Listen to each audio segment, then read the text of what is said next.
नमस्कार। नई दिशाएं कार्यक्रम में आप सभी का बहुत बहुत स्वागत है। दर्शकों, जैसा कि आप सभी जानते हैं कि इस दौरान हम सभी कोरोना महामारी से संघर्ष कर रहे हैं। ऐसे में ही हमारे जो किसान भाई बहन हैं वे भी अपने इस महामारी के दौरान खेती कर रहे हैं, कड़ी मेहनत कर रहे हैं, जिससे कि पूरे देश भर में अन्न की आपूर्ति हो सके। ऐसे में ज़रूरी हो जाता है कि सरकार द्वारा जो भी कदम उठाई जाती हैं उसके बारे में उन्हें पूर्ण जानकारी मिल सके, उनका लाभ उन्हें मिल सके। तो इसी दिशा में आज हम बात करेंगे प्रधानमंत्री किसान सम्मान निधि के बारे में, और इसके बारे में जानकारी देने के लिए आज हमारे साथ स्टूडियो में उपस्थित है कृषि विभाग की सहायक निदेशक श्रीमती श्रीदेवी जी। श्रीदेवी जी, आपका हमारे इस कार्यक्रम में बहुत बहुत स्वागत है। नमस्कार दर्शकों, हम आपको बता दें कि हमारा दूरदर्शन केंद्र पोर्ट ब्लेयर अब सोशल मीडिया पर भी काफ़ी एक्टिव हो चुका है। अगर आप हमारे कार्यक्रम कभी भी कहीं भी देख सकते हैं। अगर आप हमें ट्विटर पर फॉलो करते हैं तो हमारा ट्विटर हैंडल है @ddk_पोर्ट ब्लेयर। हमारा फेसबुक पेज है दूरदर्शन केंद्र पोर्ट ब्लेयर। और अगर आप हमारे कार्यक्रम इस वक्त लाइव देख सकते हैं यूट्यूब चैनल पर, आप हमें यूट्यूब चैनल पर सब्सक्राइब कर सकते हैं दूरदर्शन केंद्र पोर्ट ब्लेयर। तो दर्शकों, आज के इस कार्यक्रम को हम आगे बढ़ाते हैं और इस योजना से जुड़ी जानकारी हासिल करते हैं। तो श्रीदेवी जी, सबसे पहले तो मैं आपसे जानना चाहूँगी कि जिस योजना के बारे में आज हम बात कर रहे हैं, प्रधानमंत्री किसान सम्मान निधि, ये क्या है, इसके बारे में हमें बताइएगा। जैसे कि आप सबको पता है, किसान को अपनी खेती से जुड़े विभिन्न कार्य करने के लिए उनको पैसे की ज़रूरत होती है। बिल्कुल। जैसे कि उनको बीज खरीदना होता है, बिल्कुल, खेत की जुताई करना होता है जी, और इसके अलावा कुछ फर्टिलाइजर्स देना होता है जी, और इसके बाद फसल जब तैयार हो जाती है उसके बाद उसे मंडी तक पहुंचाना होता है। तो उसके लिए भी ट्रांसपोर्टेशन में कुछ कॉस्ट इनकर होता है। तो इसके लिए उनको कभी कभी ऐसा देखा जाए कि उनके पास में पैसे की कमी हो जाती है। जी। तो क्या करते हैं, गांव में के जो भी मनी लेंडर्स है, साहूकार है, उनके पास चले जाते हैं अपने ज़रूरत की पूर्ति के लिए। जी। तो इस योजना के तहत क्या है, किसान परिवार को कुछ आर्थिक मदद देते हैं हम। जी जी। तो इसमें ताकि वो किसान जो है एक सम्मानजनक ज़िंदगी जी सके। बिल्कुल। जैसे कि ये जो इसका स्कीम का नाम भी इसीलिए वैसा रखा गया है कि पीएम प्रधानमंत्री किसान सम्मान निधि। बिल्कुल, किसानों को सम्मान देना है। बिल्कुल जी। तो ये जो स्कीम है वो एक सेंट्रल सेक्टर स्कीम है जी। मतलब इसका मतलब है कि जो भी इसका जो फंडिंग है, जो किसानों को हम जो वित्तीय मदद देते हैं, उसका पूरा 100% फंडिंग है केंद्र सरकार द्वारा वहन किया जाता है। जी जी, इसके जी बिल्कुल। जिस तरह से हमारे किसान भाई बहन हैं जो कड़ी मेहनत करते हैं, जिस तरह से मैंने आप पहले भी कहा है कि काफ़ी मेहनत करते हैं ताकि हमारी जो थाली है वो हरा भरा रहे, इतने मेहनत करने के बाद। तो अब मैं आपसे ये जानना चाहूँगी कि ये जो योजना है इसका क्या लाभ है, इसके बारे में। इसका देखिए, जैसा कि मैंने पहले कहा, इसमें क्या है, इस स्कीम में वित्तीय सहायता देते हैं। तो इसको हर एक साल में 3 बार देते हैं, यानी कि हर 4 महीने में 2000 रुपये किसान के खाते में डायरेक्ट ट्रांसफ़र होता है। जो भी किसान इस स्कीम से जुड़ते हैं, मतलब रजिस्टर होते हैं, उनके खाते में हर 4 महीने में 2000 रुपया जाता है। मतलब यानी कि 3 किश्तों में एक साल में 6000 रुपये उनके खाते में जाता है। ओके, अच्छा। तो मतलब अगर ऐसे आप जिस तरह से बता रही है कि ये योजना शुरू हुई है हमारे किसान भाई बहनों के लिए मदद करने के लिए, उन्हें सम्मान देने के लिए, तो ये जो योजना है ये कब शुरू हुआ? ये योजना जो है इसकी शुरुआत 24 फरवरी को जी 2019 में हमारे माननीय प्रधानमंत्री नरेंद्र मोदी जी ने किया जी। तो अभी इस जो योजना है इसमें देश के लगभग 12 करोड़ किसान जुड़ चुके हैं इस योजना के तहत। ये जो मतलब एक तरफ से अगर कहा जाए तो ये सबसे पॉपुलर स्कीम है जी, जो किसान के लिए आर्थिक सहायता देते हैं, उनका इनकम सपोर्ट करने के लिए है जी जी। ये स्कीम बिल्कुल। इस योजना को लाभ प्राप्त करने के लिए कौन से वो लोग हैं जो पात्र है? वैसे तो बहुत सारे हमारे किसान भाई बहन हैं, तो क्या सभी इसके अंदर आते हैं? इसमें ये जो स्कीम है, इसका जो प्रमुख जो मेन कंडीशन है कि किसान के पास उनके नाम में ज़मीन होना चाहिए, जो खेती योग्य भूमि होनी चाहिए, उनके नाम पर होना चाहिए, तभी वो इस योजना का लाभ उठा सकते हैं। बिल्कुल। जो व्यक्ति है या जो हमारे किसान भाई बहन है जिनके पास 2 हेक्टेयर ज़मीन है, तो क्या 2 हेक्टेयर होना ज़रूरी है या उससे ज़्यादा लोगों को जिसके पास ज़मीन है उनको भी इसका लाभ मिल सकता है? ऐसा कुछ है इसके अंदर प्रावधान? जी हाँ, जैसे कि मैंने कहा ना, इस स्कीम की शुरुआत 24 फरवरी 2019 को हुई थी। उस समय जो गाइडलाइंस था उसके हिसाब से यह था कि 2 हेक्टेयर तक जिसके पास ज़मीन है जी, जो यानी कि जो स्मॉल एंड मार्जिनल फार्मर्स है, छोटे और सीमांत किसान हैं जी, उनके लिए रखा गया था इस स्कीम को। शुरुआत में जब लॉन्च हुआ था, उसके बाद में जब 2019 जून में ही इसके गाइडलाइंस को चेंज कर दिए। उसमें ये था कि हमारे देश के जितने भी किसान भाई हैं जी, मतलब उनको इस स्कीम में कवर करना है। उसमें मतलब ये जो सीमा रखी गई थी ना 2 हेक्टेयर की, उसे हटा दिया गया है। अगर उनके पास जितनी भी ज़मीन हो जी, इस स्कीम का लाभ उठा सकते हैं वे। जी बिल्कुल। अब मैं आपसे परिवार की भाषा जानना चाहूँगी। वैसे तो हम अगर परिवार की बात करते हैं तो एक संपूर्ण परिवार हमारे सामने हम देखते हैं, लेकिन इस योजना के तहत परिवार की भाषा क्या है? ये पीएम किसान जो योजना है, इसके तहत में जो भी फाइनेंशियल असिस्टेंस जाता है वो किसान परिवार को जाता है जी। तो इस स्कीम के लिए जो परिवार की जो परिभाषा है उसमें पति, पत्नी और नाबालिग बच्चे, तो उनको इसमें रजिस्टर कर सकते हैं। अगर एक परिवार है वो किसान परिवार मतलब रजिस्टर होगा जिसके नाम में मतलब अगर आप कहना चाह रही हैं कि अगर रजिस्टर होता है तो इन लोगों का नाम लिस्ट में होगा, मतलब इनमें से किसी एक के नाम में जमीन होना है। तो जैसे अभी पति पत्नी और नाबालिग बच्चे उसे एक किसान परिवार मानते हैं जी। अगर उनके घर में बच्चे बालिग है जी, और बच्चों के नाम में भी अगर ज़मीन अलग से है जी, सपोज माँ के नाम में ज़मीन है और बेटे के नाम में भी ज़मीन है जी, लेकिन बेटा बालिग है जी, तो बालिग जो बेटे हैं उसको भी इसका लाभ मिलेगा। जैसे अगर आपने कहा कि जैसे माँ के नाम में भी है, अगर बेटा का नाम में भी है, तो अगर दोनों लैंड में अगर वो ज़मीन खेती कर रहे हैं तो क्या दोनों का मतलब अलग अलग वो पैसा जो है उनका अकाउंट में ट्रांसफ़र होगा या सिर्फ एक जन का ही होगा? जैसे अगर पति पत्नी है जी, तो उनको दोनों में से किसी एक को ही मिलेगा। ओके। पति का ज़मीन यहाँ इस विलेज में है, पत्नी के दूसरे विलेज में है, तो दोनों को इसका लाभ नहीं मिलेगा। ओके। तो मतलब अगर पूरा संपूर्ण परिवार इस तरह से इस योजना के तहत अगर हम देखा जाए तो जो पति पत्नी है और नाबालिग बच्चे हैं। ओके जी बिल्कुल। अगर पत्नी के नाम में भी ज़मीन है तो उनके नाम में ये जो मनी है वो ट्रांसफ़र हो जाएगा। मतलब पति या पत्नी दोनों में से किसी एक को ही इसका लाभ मिलेगा। ओके, मतलब वो परिवार में ही जाएगा। परिवार में ही जाएगा। इस योजना से जुड़ने के लिए कौन से ऐसे दस्तावेज है जिनकी ज़रूरत पड़ती है?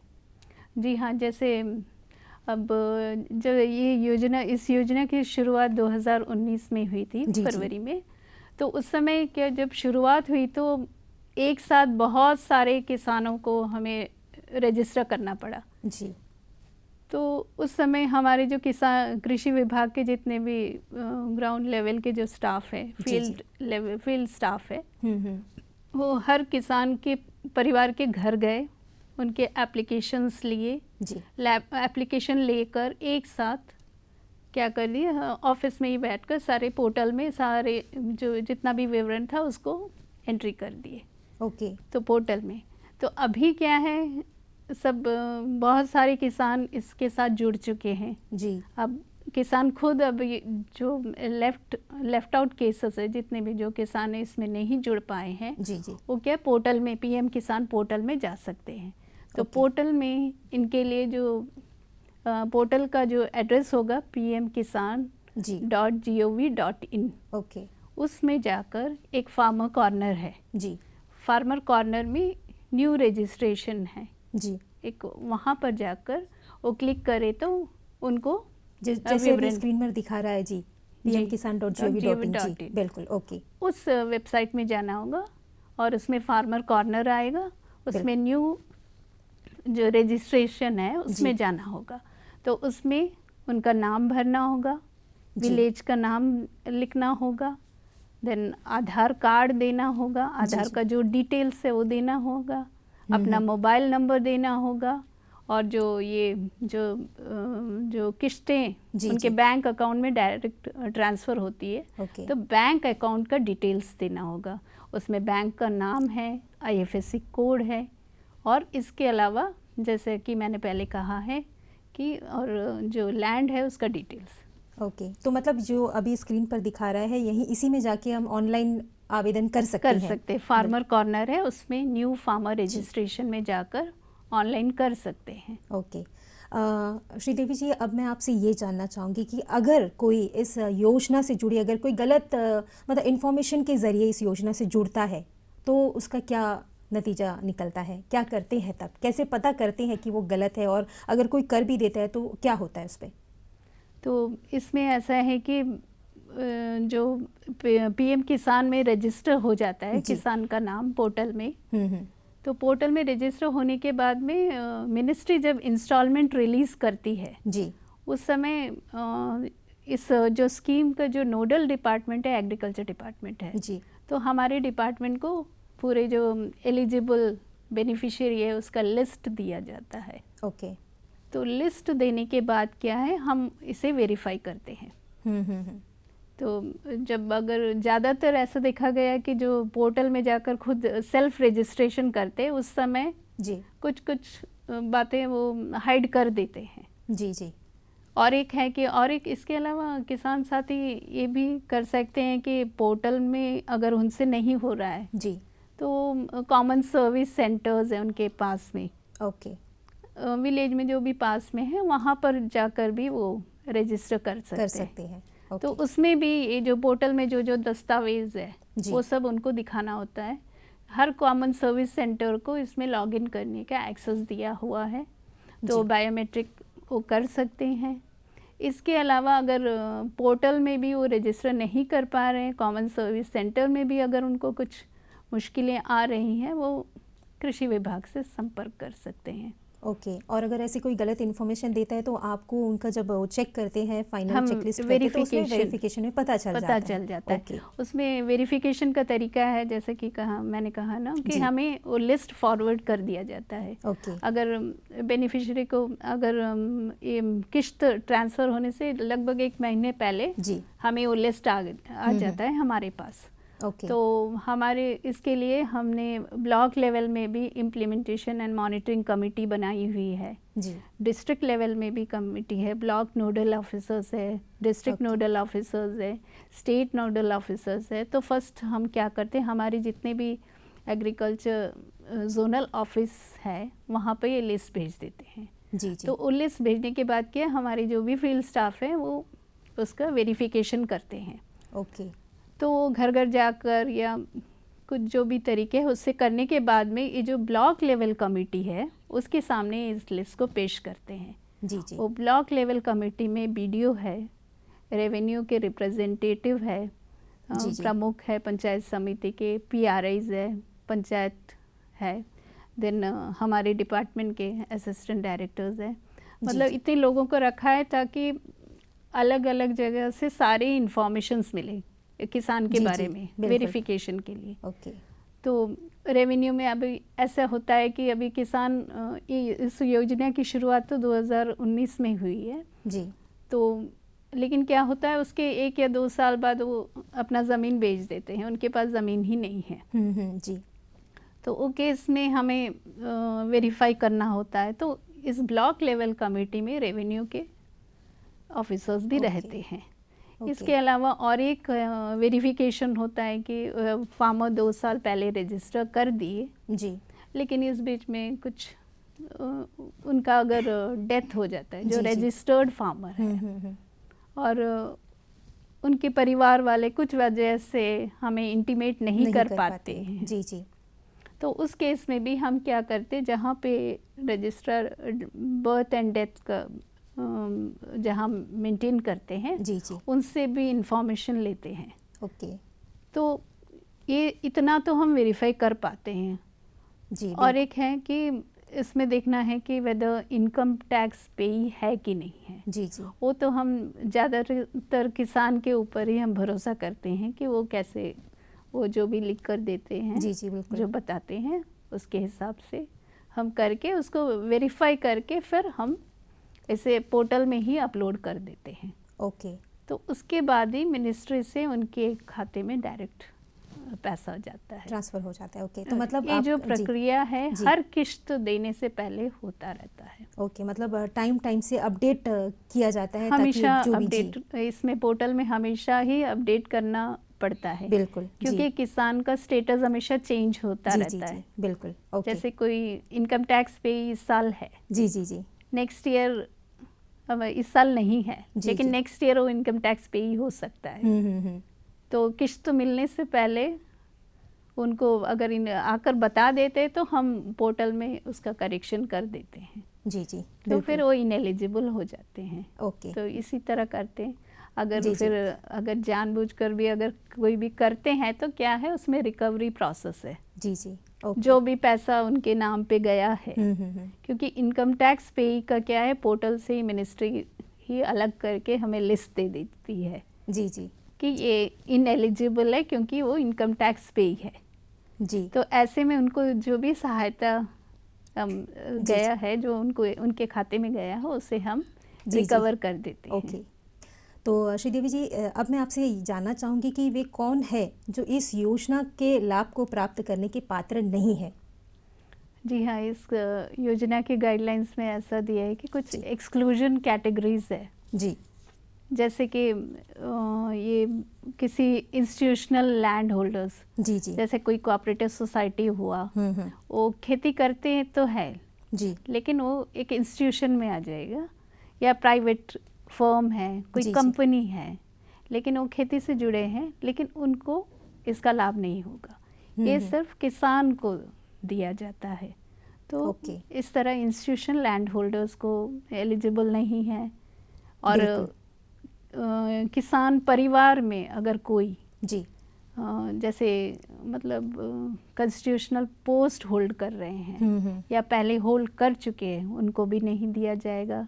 या मंत्री है, राज्य मंत्री है, एमपी है, एमएलए है, जो मतलब पब्लिक रिप्रेजेंटेटिव्स है, जिला परिषद के अध्यक्ष हुए हैं, या मेयर है म्युनिसिपल के, इनको भी नहीं दिया जाता, इनको नहीं मिलेगा। इसके अलावा जो सरकारी कर्मचारी है जी, जो सर्विंग हो या रिटायर्ड हो, उनको भी नहीं दिया जाता है इसमें।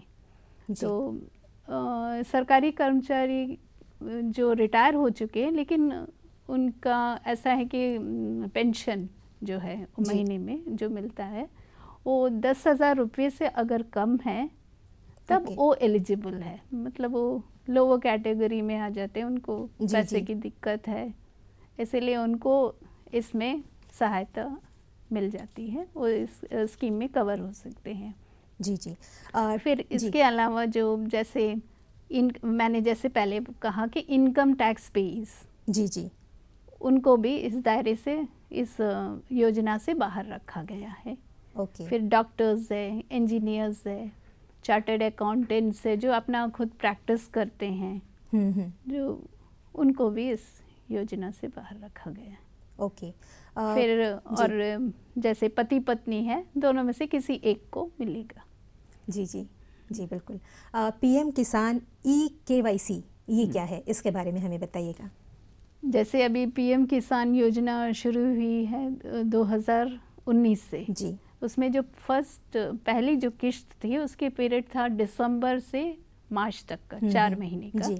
उसको फरवरी में जो लॉन्च है उस समय ट्रांसफ़र किया गया। तो फर्स्ट किश्त जी। अब तक क्या है 10 किश्तें दे चुके हैं सरकार किसान के खाते में जी। तो अभी इतना होने के बाद क्या है, अभी किसान ने एक अपडेट जारी किया है कि जो भी किसान रजिस्टर्ड है, पीएम किसान रजिस्टर्ड है, उन्हें ई-KYC कराना मैंडेटरी है। ओके। जैसे भी पीएम किसान जो पोर्टल है, अगर आप जाएंगे तो आप देखिए वो स्क्रॉल हो रहा है eKYC इज मैंडेटरी करके। ओके जी, तो मतलब वो करना उसमें है। हाँ करना ज़रूरी है जी। तो उसमें जो है अगर किसी को eKYC कराना है तो जैसे पहले बताया जैसे सेल्फ रजिस्ट्रेशन जैसा करते हैं उसी तरह फार्मर्स कॉर्नर में eKYC है, उसको क्लिक करके उसमें आधार डाल के करना है। ओके, बिल्कुल। तो पीएम किसान में सोशल ऑडिटिंग क्या है? पीएम किसान में जैसे अभी एक किश्त दे दिए किसान को, तो उनका जो है लिस्ट हमारे पास आता है। जी जी। तो सरकार ये चाहती है कि हर साल पीएम किसान की जो है सोशल ऑडिटिंग हो, ताकि उन्हें पता चले जो लाभ जो प्राप्त कर रहे हैं वो सही में इसके लायक है या उसके हकदार है कि नहीं। जी जी। तो हमें क्या है इसका लिस्ट भेजते हैं, जो भी लिस्ट है पोर्टल में आती है उसको हम डाउनलोड करते हैं। डाउनलोड करके हम क्या करते हैं हर जोनल ऑफिसर्स को भेज देते हैं। तो इसमें उनको ये करना होता है कि जैसे ग्राम सभा है जी, ग्राम सभा में हर पंचायत के ग्राम सभा में इस लिस्ट को रखना होता है। ओके, ताकि पता चले कि जो रियल में जो किसान हैं उनके ही गांव के हैं। पोर्टल में अगर बाई चांस कुछ भी अगर गलती हो गई है तो इसीलिए इसे सोशल ऑडिटिंग को रखा गया है। ओके। वैसे eKYC भी उसी मकसद से है कि जो किसान है, कभी ऐसा होता है सब कुछ करने के बावजूद भी किसान कहते हैं कि हमें कुछ भी पैसा नहीं मिला। जी जी। उसमें क्या होता है कि कभी देखा गया है कि आधार में उनका नाम कुछ और है, जी जी, लैंड रिकॉर्ड में बैंक पासबुक में कुछ और है। अब जब एंट्री करते हैं ना, जी जी, एंट्री करते समय किसान अपना नाम में एक स्पेलिंग अगर मिस्टेक कर दिया हो, जी जी, तो आधार से कनेक्टेड है। ओके, UIDA की वेबसाइट से तो आधार ऑथेंटिकेशन होता है। जी जी, ये जो भी किसान के जो भी डिटेल्स है उसका तो देखते हैं वो मैच नहीं हो रहा, या बैंक तो अगर नाम मैच नहीं होगा वो तो पैसा बिल्कुल ट्रांसफ़र नहीं करेंगे। जी बिल्कुल। तो eKYC करने से क्या होगा, उनको अपना और एक बार दोबारा सब कुछ भरना होता है जो मैंडेटरी। जी जी। तो उससे क्या है जो भी करेक्शंस है वो कर सकते हैं। जी जी बिल्कुल। eKYC और सरकार को भी पता चल जाएगी कि हाँ रियल में ये किसान है या नहीं है। बिल्कुल, क्योंकि जो आधार है उसमें भी हम नाम चेंज कर सकते हैं। हाँ, और हमारा जो बैंक अकाउंट है उसमें भी हम चेंज कर सकते हैं। बट जो हमारा खतौनी होता है, लैंड रिकॉर्ड जो है उसमें तो हम बदलाव नहीं कर सकते। कभी कभी ऐसा ये देखने में आता है कि जो लैंड रिकॉर्ड है उसमें उनको लगता है कि वो स्पेलिंग गलत है, बट वो सोचते हैं कि वो भले ही वो ठीक हो सकता है और ये जो मनी है वो उनको मिल जाएगा। तो खतौनी में तो ऐसे चेंजेस का कोई संभावना नहीं है, तो उसके ज़रिए इनको जो है जो भी अपना आधार है, जो भी डॉक्यूमेंट्स है जी, वो करेक्ट होना चाहिए। उसके हिसाब से उनको करना चाहिए। तो जो इसमें इवन पोर्टल में एक करेक्शन मॉड्यूल है जी, उसमें जाकर क्योंकि जो बैंक अकाउंट है उसमें नाम तो गलत हो सकता है, इवन आधार में भी है। तो वो करेक्शंस करने के बाद में आप पीएम किसान के जो पोर्टल में है जी उसको करेक्ट करिए। उसका अपना नाम जो भी टाइप करेंगे उसे सही कर सकते हैं। बिल्कुल, तो किसान भाइयों को वो ध्यान देना है। तो उसके बाद जो है उनको लाभ मिल सकता है उसके बाद मिल सही होने जो के बाद। भी क्योंकि तो अगर जब आप बोल रही है कि अगर गलत है, मान लीजिए उन गलत की वजह से काफ़ी टाइम बीत चुका है और वो जो पैसा है उनके अकाउंट में नहीं आया, तो ठीक होने के बाद सब कवर हो जाता है क्या? इनका वैसे होता है कि वो कब रजिस्टर किए तभी से होगा। अभी जैसे अभी 10वीं किश्त किसान सरकार ने दी है, उस समय वो किसान ने रजिस्टर किया है तो उनको वही वहाँ से ही शुरू होगा। अगर उससे पहले वो दिए हैं लेकिन ये सब वेरिफिकेशन करने में सब लेट हो गया तो वो जो जब से रजिस्टर हुआ तब से वो पिछला किश्त भी उनको मिलता है एक साथ। कभी कभी ऐसा देखा गया है कि 2 किश्त 3 किश्त एक साथ मिलता है उनको किसानों। जी जी, ओके। वैसे तो आपने काफ़ी जानकारी हमें दी है। जिस तरह से आप देखते आइए कि किस तरह से आप जो विभाग में काम कर रही है, आपके सामने काफ़ी ऐसे मतलब किसान भाई बहन अपने जो शंकाएं हैं वो आपके सामने रखते हैं। तो आप ऐसे में हमारे जो किसान भाई बहन हैं उनको क्या कहना चाहेंगी? अगर पीएम किसान स्कीम है या किसी और स्कीम के बारे में भी उनको जानना है तो वो हमारे डिपार्टमेंट का KCC नंबर है, किसान कॉल सेंटर जी, उसमें उसका नंबर नोट कर लीजिए जी, 243434। इसके अलावा एक टोल फ्री नंबर भी है जी, PM किसान KCC का, किसान कॉल सेंटर का, 180034511145।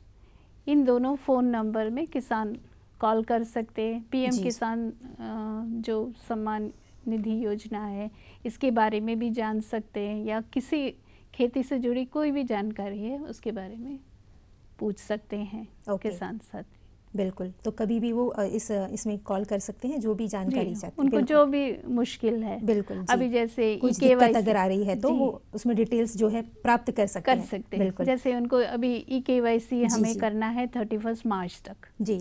अभी एक किसान है वो इतना टेक्नोलॉजी फ्रेंडली नहीं है, वो नहीं कर पा रहे हैं, या उनके घर में अगर कोई बच्चे हैं, आजकल उनके पास तो स्मार्टफोन रहता है, उनकी मदद ले सकते हैं, और जो नहीं है हर जानकारी प्राप्त कर सकते हैं जी। बिल्कुल, CSE जा सकते हैं। ओके, बिल्कुल। तो श्रीदेवी जी, आज आप हमारे कार्यक्रम में आई, इस योजना से जुड़ी इतनी जानकारियाँ हमें दी, अपना कीमती समय हमें दिया, इसके लिए आपका बहुत बहुत धन्यवाद। धन्यवाद।